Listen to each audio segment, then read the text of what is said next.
Hey, so check it out. I just got a couple minutes to kill here, so I thought I'd go live. And I'm waiting for my daughter. We're going to watch American Ninja Warrior. And so she's downstairs, so whenever she gets up here, we're going to be done. But I want to talk about the Contractor Hope Plan, all right?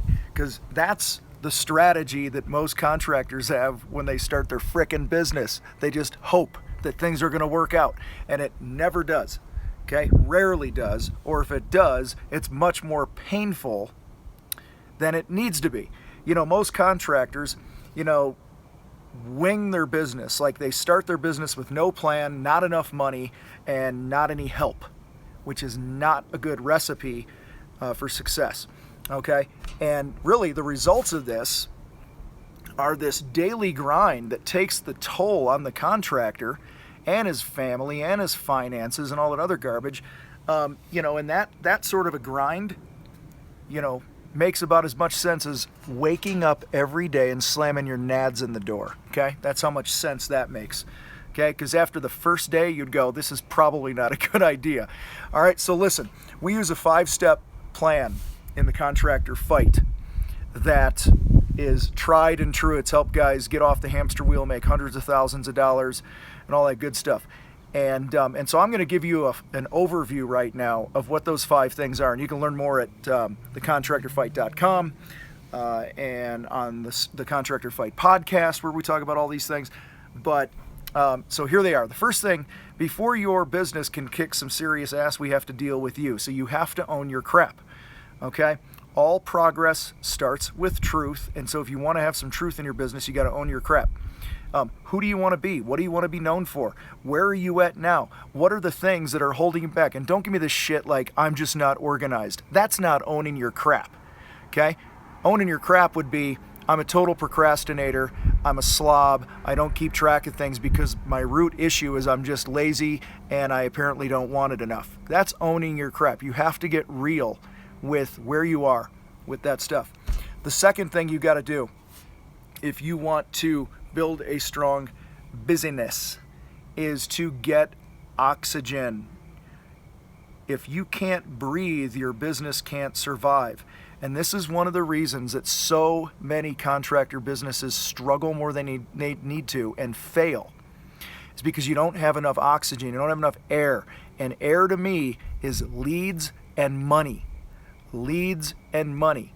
Leads and money, and mainly the money for you and your family. I'm totally cool if the first couple years your business doesn't turn a profit, but you better damn well be paying yourself, because if you're not paying yourself, then you might as well go get a job working for somebody else.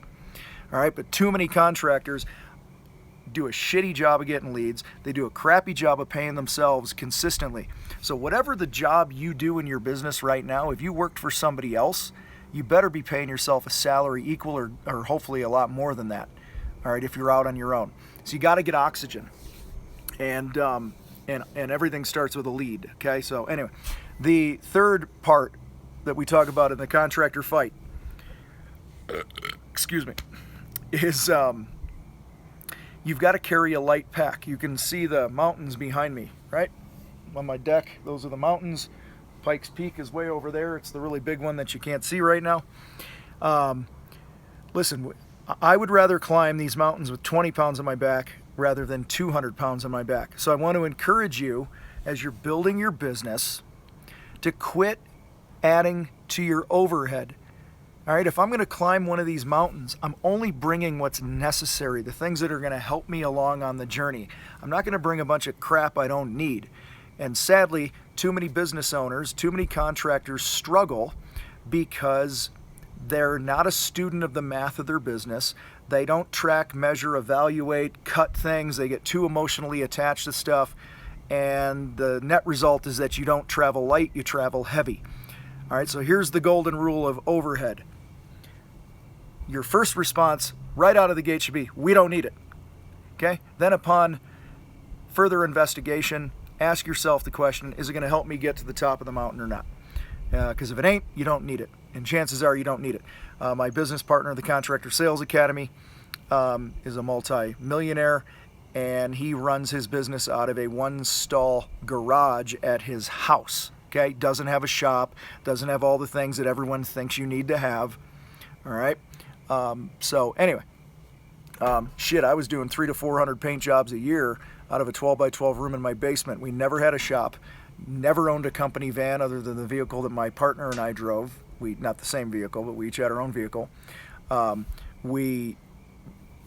fact, I don't even think I sold my half of the business, so I don't even think till this day, several years later, I don't even think he has a shop.